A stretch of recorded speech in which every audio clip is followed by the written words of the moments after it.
I made this carpet. I, Maral Ella. I made it with my own hands. It is a good carpet, they say. If it pleases you, I am happy. To me it is not just a carpet. To me it is life. In its lines I can see things that happened. I see them a little blurred because tears come often to my eyes.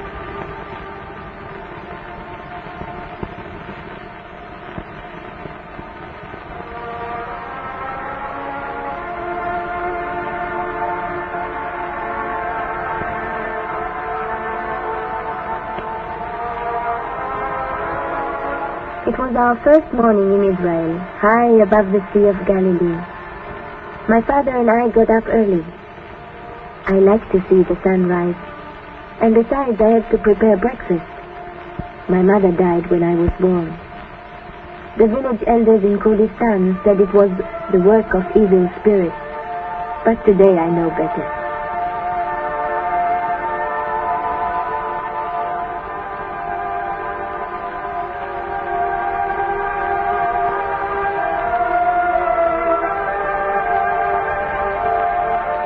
My father is a pious man. He always says his prayers with the first peep of day. That day he was quite confused. In Kurdistan he knew well which way to turn for prayers, always towards Jerusalem. But here it was different. My father prayed with all his heart. Jerusalem was so near, and it was his first prayer in the land of the Jews. Soon my father got work down in the valley. Every day to bring him his midday meal. I loved walking slowly back up the hill, fresh with many flowers.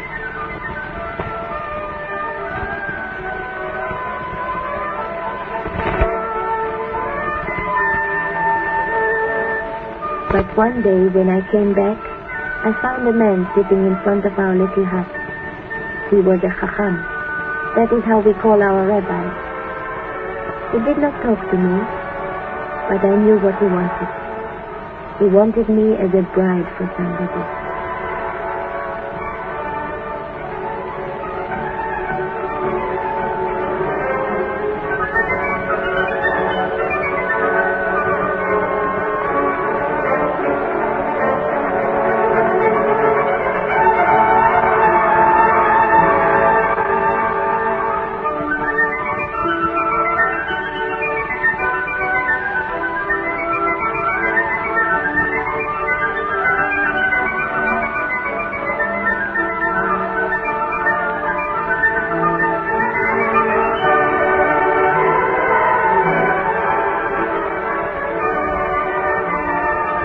I was right.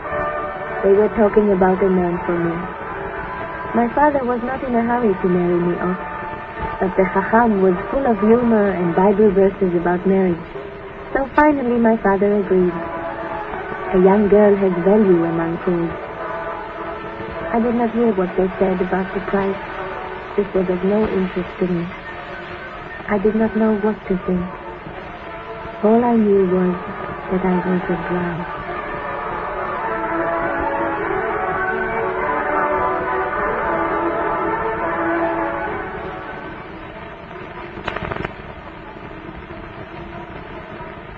Yes, I was the bride. The engagement ceremony was held on a Wednesday as customary, because on this day God made the great two lights, the greater light to rule the day, and the lesser light to rule the night.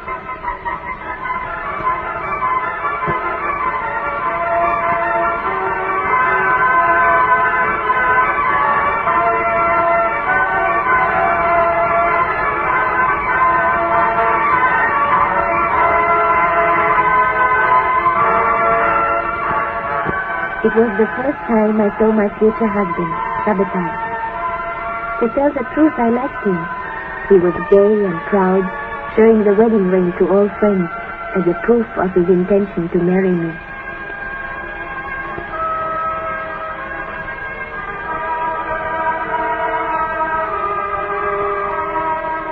I was very excited. and I hardly felt that he put the ring on my finger and kissed my hand. But I felt the look of his eyes through the veil. I think he did see my face, because he smiled. At Passover, I went to Even Safir, where my husband lived.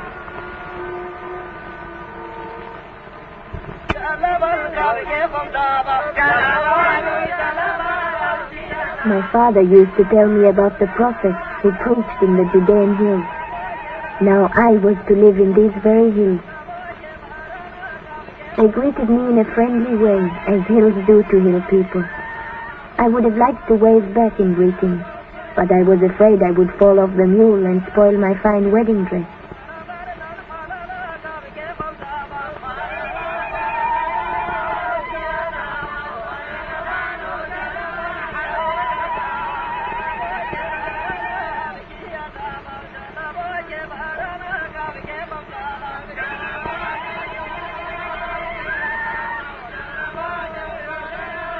Even Safir. Indeed, the sky is blue like a sapphire, and the sapphire is a good stone, so good that none of our people ever see one.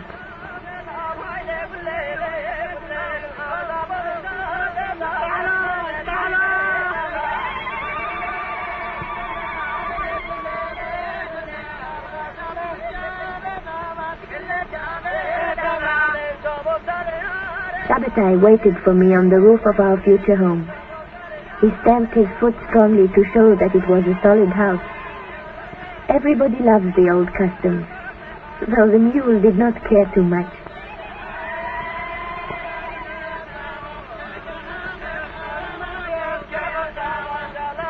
The entire village came to the wedding. Many also came from the neighboring settlements to hear the 7 benedictions.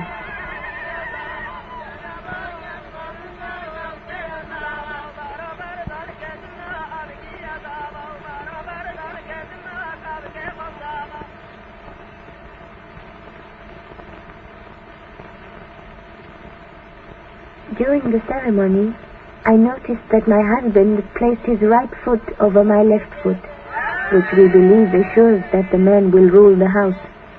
I don't believe in this kind of magic. In any case, I slipped out of my sandals.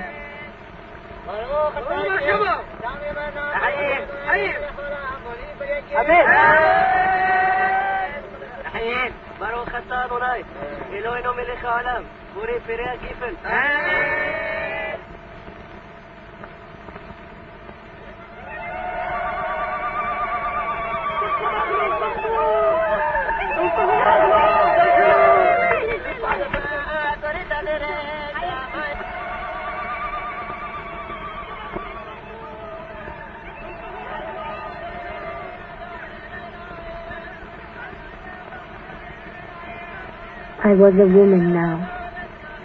It was also written in the ketubah, the marriage contract. Though I could not read it, I felt that the ketubah gave me a new standing as a married woman.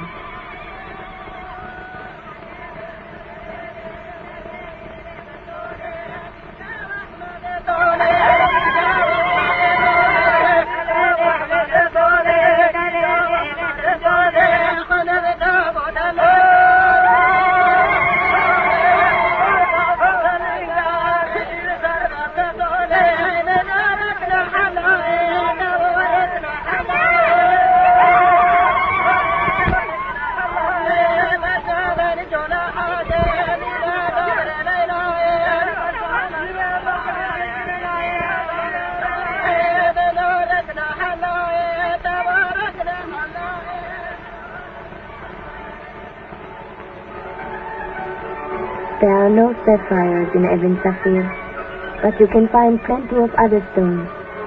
So our men have plenty of work to do. You have to hit the hills hard to make them give you fruit. I was not idle either. There was a lot to learn for me. Chedva, the social worker, helped me. She wanted me to become more modern in a way.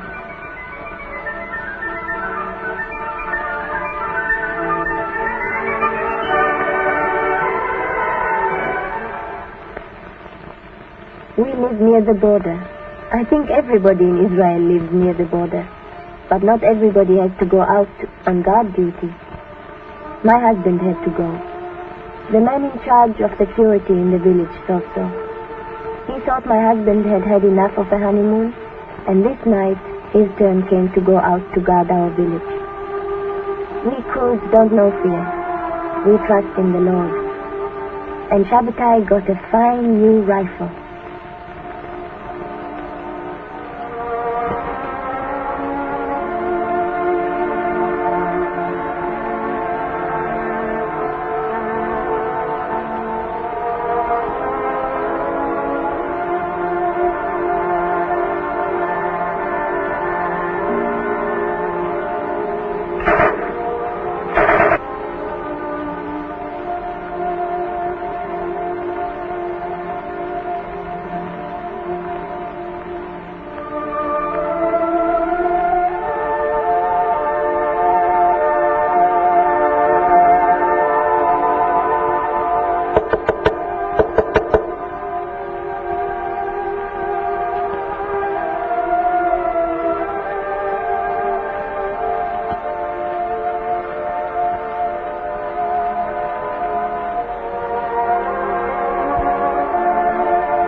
In the morning, a friend brought me the flowers.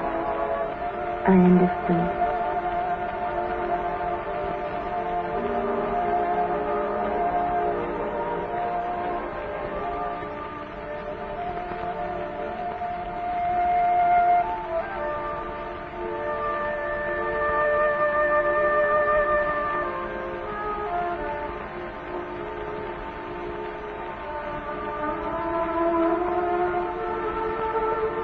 Kurdi women never take part in a funeral. The widow only digs a small grave for her husband's clothes or shoes. And so did I, because I was a widow. A widow. A woman without a man, without value in the eyes of the village.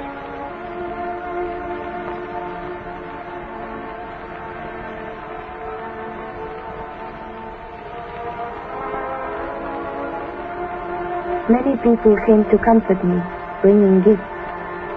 Chedva also came. She is a good woman who knows modern life. She brought me wool and a piece of material. She wanted me to work. I was not offended, because she does not know the custom, and we all like her.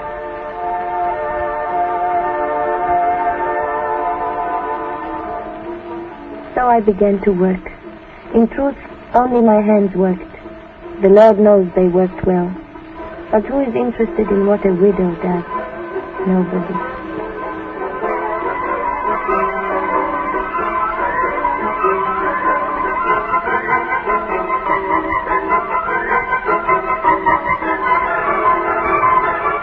Yet there were people who were interested in my work and in myself. First there was Chedva, and then all her friends.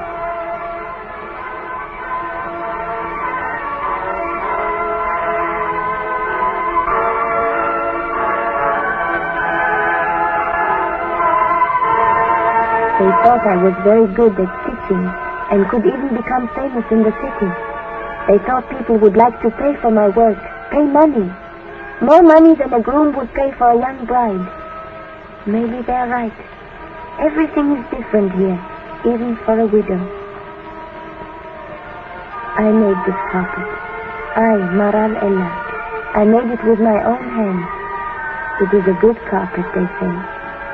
If it pleases you, I am happy.